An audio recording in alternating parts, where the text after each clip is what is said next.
আজকে আমরা পড়ব বহুপদী ও বহুপদী সমীকরণ এই অধ্যায়টা। এটা তোমরা জানো এটা দুইটা পার্ট। প্রথম পার্টে দ্বিঘাত সমীকরণ সম্পর্কিত যে সমাধানগুলো ওগুলো থাকবে, আর দ্বিতীয় পার্টে তোমাদের ত্রিঘাত সমীকরণ সম্পর্কিত সমাধানগুলো থাকবে। আর দ্বিঘাত সমীকরণে তোমরা জানো যে মূল থাকে দুইটা। তো বহুপদী ও বহুপদী সমীকরণ সমাধানের ক্ষেত্রে আগে বহুপদীটা কী জিনিস সেটা আমাদের জানা দরকার। বহুপদী বলতে অনেকগুলো পদ থাকবে, যেমন px cube plus 3x² plus cx plus 4 is equal 0। এটা একটা বহুপদী সমীকরণ। আবার px inverse 2 plus 3x plus 4 is equal 0। তারপর এটা কিন্তু বহুপদী সমীকরণ নয়। কেন নয় আমরা এখন সেটা জানব। আসলে বহুপদী হতে হলে সর্বদা চলকের ঘাতকে অঋণাত্মক পূর্ণ সংখ্যা হতে হবে। চলকের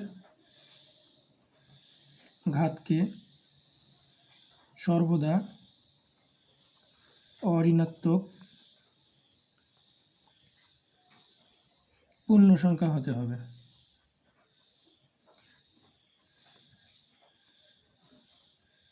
এটা হচ্ছে বহুপদী হওয়ার শর্ত। তাহলে বহুপদী হওয়ার শর্ত কি? বহুপদী হওয়ার শর্ত হচ্ছে চলকের ঘাত সর্বদা অঋণাত্মক পূর্ণ সংখ্যা হবে। যেমন 0, 1, 2, 3, 4 এগুলো চলকের ঘাত হবে। যেহেতু এখানে চলকের ঘাত ঋণাত্মক, সুতরাং এটা বহুপদী নয়, আর এটা আমাদের বহুপদী। তাহলে এবার বলো দেখি, তাহলে px to the power 1/3 plus cx plus 4 সমান 0, এটা বহুপদী হবে কি? হবে না, কারণ এটা পূর্ণ সংখ্যা নয়, এটা ভগ্নাংশ সংখ্যা, তাই এটাও বহুপদী নয়। তো বহুপদী সমীকরণ যে আমরা প্রথম পার্টটা সমাধান করব, এখানে যেহেতু বলা হয়েছে যে দ্বিঘাত সমীকরণ সম্পর্কিত সমাধান হবে সবগুলার, তো সেক্ষেত্রে দ্বিঘাত সমীকরণের একটা সাধারণ রূপ আমরা দেখি। দ্বিঘাত সমীকরণের সাধারণ রূপ, দ্বিঘাত সমীকরণের সাধারণ রূপ ax² plus bx plus c সমান 0। এখানে সমাধান যদি করো তাহলে x এর মান কয়টা বের হবে? দুইটা, -b plus minus √b² minus 4ac divided by 2a। আরেকটা এখানে আমাদের তো যেটা বলছিলাম যে এখানে তোমাদের দ্বিঘাত সমীকরণের সাধারণ রূপ হচ্ছে ax² plus bx plus c is equal 0। x সমান -b plus minus √b² minus 4ac divided by 2a। আসলে একটা সমীকরণ, এগুলো হচ্ছে এই সমীকরণটার মূল। অর্থাৎ একটা মূল হবে কি? -b plus √b² minus 4ac divided by 2a, আর একটা -b minus √b² minus 4ac divided by 2a। তো আসলে এই যে রুটের ভিতর যে b² মাইনাস 4ac আছে, এটা নির্ধারণ করে দেয় সমীকরণের যে মূল বের হবে, সেই সমীকরণের মূল জটিল হবে, বাস্তব হবে না অবাস্তব হবে, নাকি সমান হবে মূলগুলা আর কি।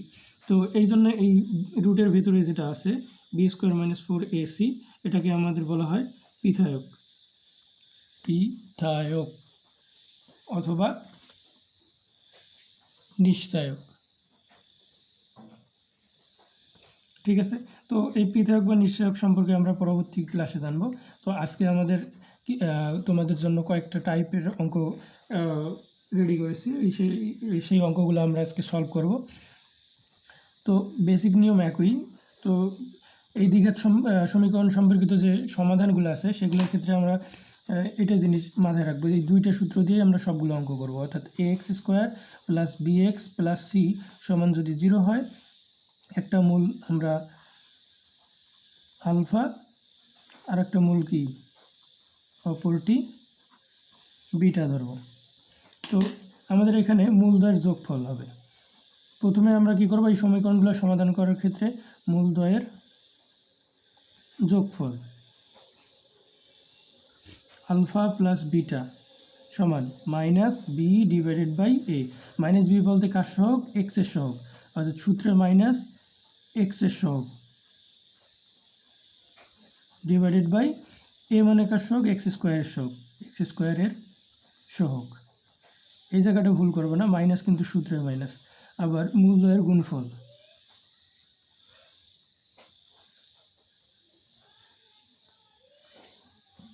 গুণফল কি? আলফা বিটা সমান c divided by a। c এখানে কি? ধ্রুবক। আর এ কি এখানে এক্স স্কোয়ারের সহগ। ঠিক আছে, এই দুইটাই বেসিক জিনিস দিয়ে আমরা সবগুলো অঙ্ক মোটামুটি এই প্রথম পার্টেরগুলো সলভ করব। অর্থাৎ তোমার দ্বিঘাত সমীকরণ সম্পর্কিত যতগুলো অঙ্ক আছে এই দুটো আমাদের কাজে লাগবে। তো এই দুটা মুখস্থ করে ফেলবা। তো এই যে তোমাদের জন্য কয়েকটা টাইপের অঙ্ক রেডি করছি, তার মধ্যে আজকে টাইপ 1 এবং টাইপ 2 অঙ্কগুলো সলভ করব। মোটামুটি 6 থেকে 7টা টাইপের মধ্যে আমরা বহুপদী ও বহুপদী সমীকরণ সংশ্লিষ্ট যে সমস্যাগুলো আছে আমরা সেগুলো সমাধান করব। তো টাইপ 1, এখানে টাইপ 1-এর প্রথম অঙ্কটা দেখো, 3x² - kx + 4 = 0।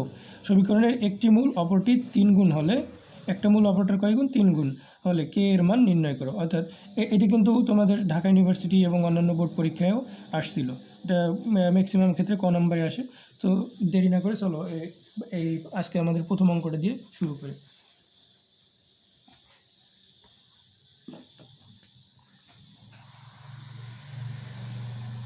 সলিউশন।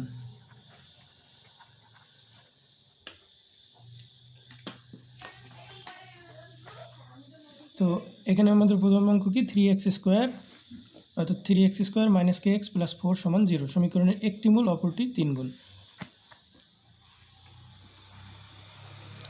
তাহলে আমরা আগে সমীকরণটা তুলে নিই। অর্থাৎ 3x² - kx + 4 = 0। তো একটা মূল অপরটির কয় গুণ? 3 গুণ। একটি মূল অপরটির 3 গুণ হলে কে এর মান নির্ণয় করতে হবে। আমাদের মূল লক্ষ্য কি? আমাদের মূল লক্ষ্য হচ্ছে কে এর মান নির্ণয়। ঠিক আছে, তো এখানে কে এর মান নির্ণয় করতে বলছে এবং আরও কি বলা আছে? একটি মূল অপরটির 3 গুণ। তো একটি মূল কি? অপরটির 3 গুণ। একটি মূল যদি আমরা আলফা ধরি তাহলে অপর মূলটা কি হবে? 3 আলফা। ঠিক আছে, কারণ এখানে বলছে একটি মূল অপরটির 3 গুণ হলে কে এর মান নির্ণয় করো। তো আমরা অঙ্কটা সলভ করি এখন। তাহলে এখানে কি বলা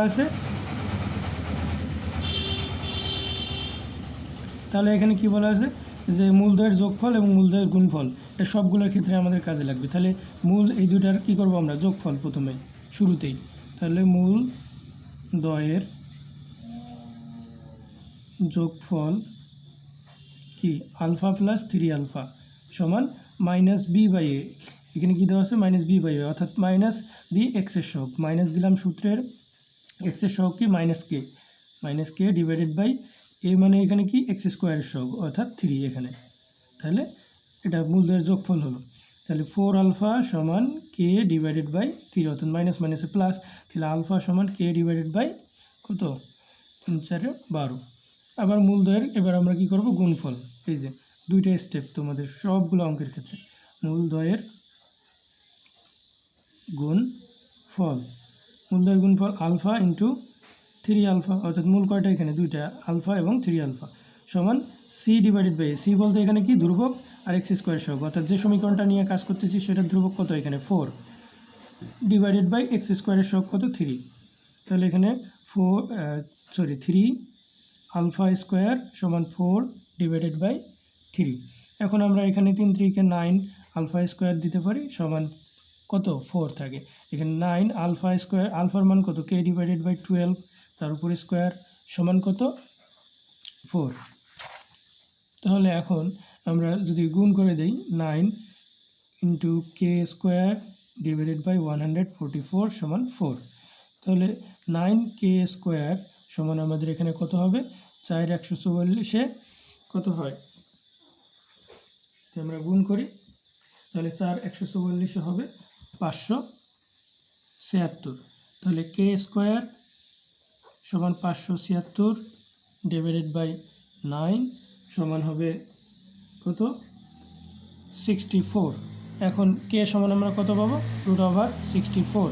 রুটের সামনে তোমরা জানো প্লাস মাইনাস, যেহেতু মূল অনেকগুলো মূল্যে এখানে আমাদের সবগুলো মূল্যে কাজ করতে হবে বেসিক্যালি। তাহলে প্লাস মাইনাস কত? 8, অর্থাৎ কে এর মান আমরা কত পেলাম? +8 এবং -8। ঠিক আছে, আসলে এখানে রাস্তার ধারে ক্লাস করানো হচ্ছে তো এজন্য একটু শব্দ, সো এটা বিষয়টা একটু কনসিডার করিও তোমরা। এবার আমরা টাইপ 1-এর 2 নম্বর অঙ্কটা দেখো এটাও ax square plus bx plus c সমান 0 সমীকরণের একটি মূল অপরটির 4 গুণ হয়, তবে দেখাও যে 4b স্কোয়ার সমান 25ac। অর্থাৎ আমাদের সমীকরণ দেওয়া আছে কি ax square plus bx plus c সমান 0 সমীকরণের একটি মূল অপরটির 4 গুণ। এই আগের অঙ্কটার মতোই টাইপ 1-এর একটি অপরটির কত গুণ সেটা বুঝতে পারলেই হলো। তো এখানে আমরা এখন অঙ্কটা শুরু করি। তাহলে আমাদের মূল অঙ্ক কি X square plus B X plus C সমান 0। সমীকরণটা আগে তুলে নিই, X square plus B X plus C সমান 0। তাহলে সমীকরণের একটি মূল অপরটি 4 গুণ। তাহলে মূলদ্বয় আমরা কি কি লিখতে পারি, কি ধরতে পারি, আলফা এবং কি 4 গুণ যেহেতু একটি অপরটি তাহলে 4 আলফা। তাহলে মূলদ্বয়ের আমাদের দুইটা স্টেপ তোমাদের সবগুলো অঙ্কের ক্ষেত্রে বলছিলাম কি মূলদ্বয়ের শুরুতে কি মূলদ্বয়ের যোগফল আলফা প্লাস 4 আলফা সমান কি মূলদ্বয়ের যোগফল কি minus b divided by a, অর্থাৎ 5 আলফা সমান মাইনাস বি ডিভাইডেড বাই এ। আবার মূলদ্বয়ের কি করব আমরা গুণফল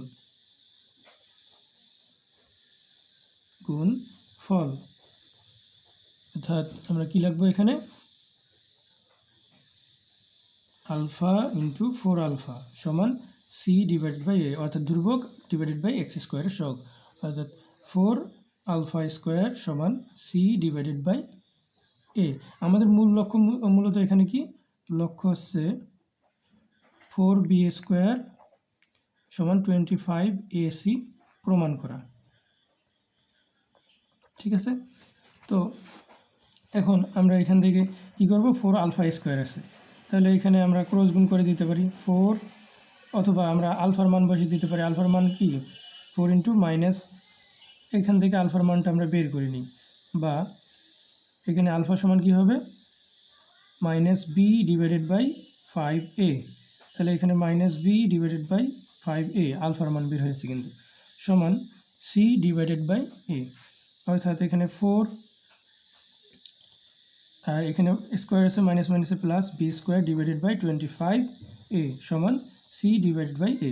এখন আমরা ক্রস গুণ করতে পারি, তাহলে 4b স্কোয়ার সমান 25a সি। ঠিক আছে, 4ab স্কোয়ার অর্থাৎ এখানে এ স্কোয়ার ছিল, এ স্কোয়ার হবে, তাহলে 4ab স্কোয়ার ab স্কোয়ার সমান 25ac।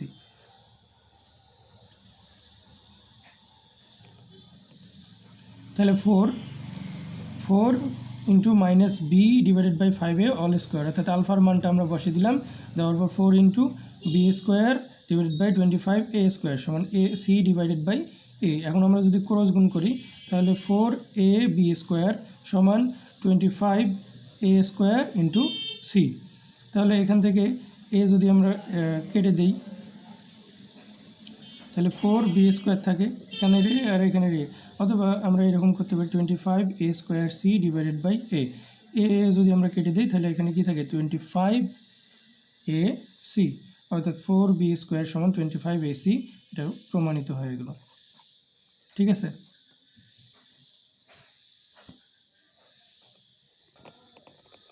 চলো এবার আমরা পরের অঙ্কটা সমাধান করব। রুয়েটি যেটা আসছিল, তাহলে x square plus b x plus c is equal 0 একটি মূল অপরটির এন গুণ হলে দেখাও যে এন বি স্কোয়ার সমান a c into 1 plus n square. আগের অঙ্কগুলোর মতোই, তাহলে আমরা সমীকরণটা তুলে নেই।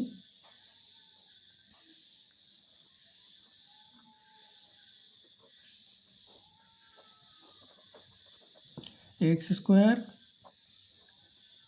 Plus b x plus C সমান 0। তাহলে একটি মূল অপরটির এন গুণ, আর আমাদের লক্ষ্য কি হবে, লক্ষ্য হচ্ছে এন বি স্কোয়ার সমান a c into 1 plus n all square, এটা প্রমাণ করা। ঠিক আছে, তাহলে এখানে একটি মূল অপরটির এন গুণ। তাহলে অতএব মূলদ্বয়ে আমরা কি লিখতে পারি, আলফা ও এন আলফা।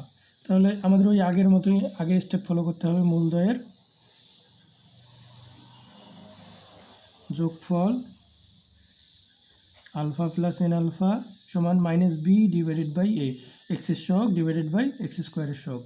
তাহলে আমরা আলফা যদি কমন নেই, 1 plus n minus b divided by a, alpha সমান আমরা কী পাবো, minus b divided by a into 1 plus n. আবার মূলদ্বয়ের গুণফল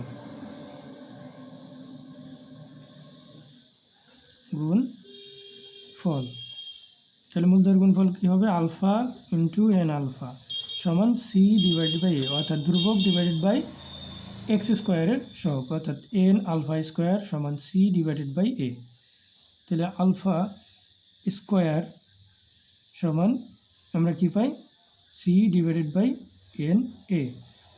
ঠিক আছে, এখন আমরা আলফার মানটাও এখানে বসে দিই। আলফার মান যদি বসে দিই, আলফার মান এখানে কি কত দেওয়া আছে, minus b divided by a into 1 plus N.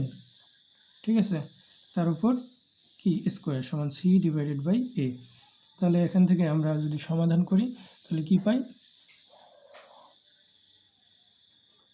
তাহলে বি স্কোয়ার পাবো divided by a square into 1 plus n all square সমান সি ডিভাইডেড বাই, এখানে কী ছিল, এন এ, তাহলে এন এ। তাহলে এখানে এ কেটে দেওয়া যায়, এখানে একটা এ থাকে। তাহলে আমরা এখান থেকে কি লিখতে পারি, এই এন আর বি যদি গুণ করে দিই, এন বি স্কোয়ার সমান এ একটা থাকে আর c, a c into 1 plus n all square. তো প্রুভড। ঠিক আছে, এভাবে তোমাদের সবগুলোর ক্ষেত্রে বেসিক্যালি মূলদ্বয়ের যোগফল এবং গুণফলটা ঠিকভাবে করতে হবে টাইপ 1-এর ক্ষেত্রে। এবার আমরা আজকের লাস্ট অঙ্ক টাইপ 1-এর, সেটা হচ্ছে যদি x square minus p x plus q equal 0 সমীকরণের মূল দুটি ক্রমিক পূর্ণ সংখ্যা। ক্রমিক পূর্ণ সংখ্যা বলতে তোমরা জানো, একটার প্রথম সংখ্যার সাথে তারপরের সংখ্যা যোগ দিলে এভাবে ক্রমিক পূর্ণ সংখ্যা হয়, অর্থাৎ 1-এর পর 2, 2-এর পর 3, এভাবে এক এক করে বাড়তে থাকে ক্রমিক সংখ্যাগুলা।